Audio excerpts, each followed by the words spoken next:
Had she come all the way for this, to part at last without a kiss?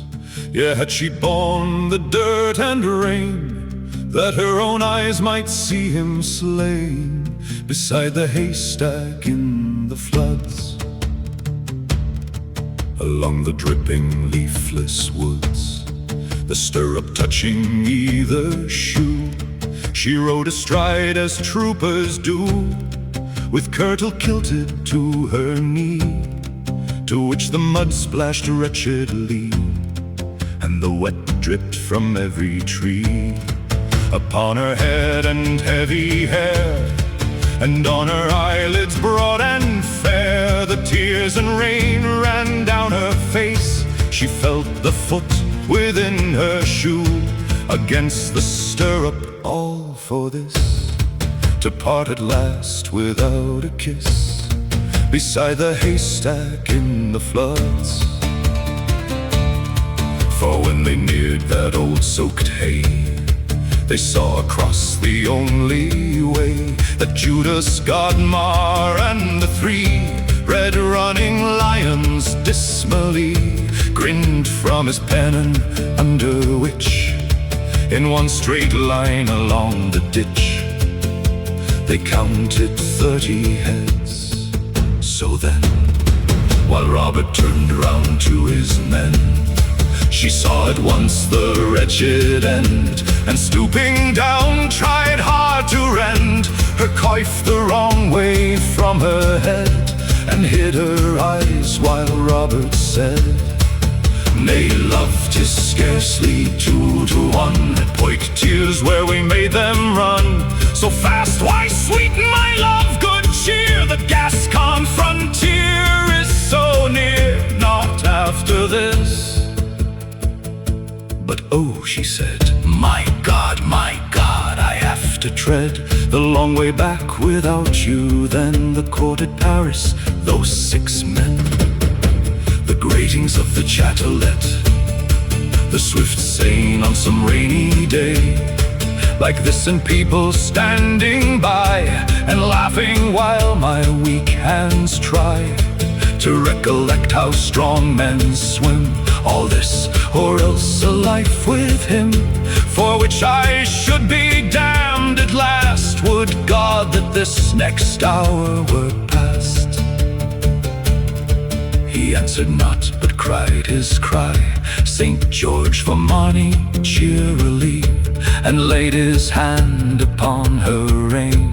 Alas, no man of all his train gave back that cheery cry again. And while for ages thumb beat fast upon his sword hilt, someone cast about his neck a kerchief long and bound him. Then they went along to Godmar, who said, "Now, Jehane, your lover's life is on the wane, so fast that if this very hour you yield not as my paramour, he will not see the rain. Leave off, nay, keep your tongue from gibe and scoff, Sir Robert, or I slay you now."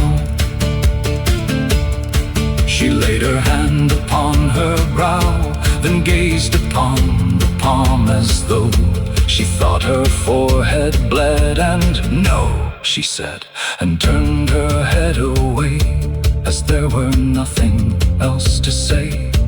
And everything was settled red, grew Godmar's face from chin to head. "Jehane, on yonder hill there stands my castle, guarding well my lands. What hinders me from taking you, and doing that I list to do, to your fair willful body, while your knight lies dead?" A wicked smile wrinkled her face, her lips grew thin a long way out, she thrust her chin. "You know that I should strangle you while you were sleeping, or bite through your throat by God's help." "Ah," she said, "Lord Jesus, pity your poor maid, for in such wise they hem me in, I cannot choose but sin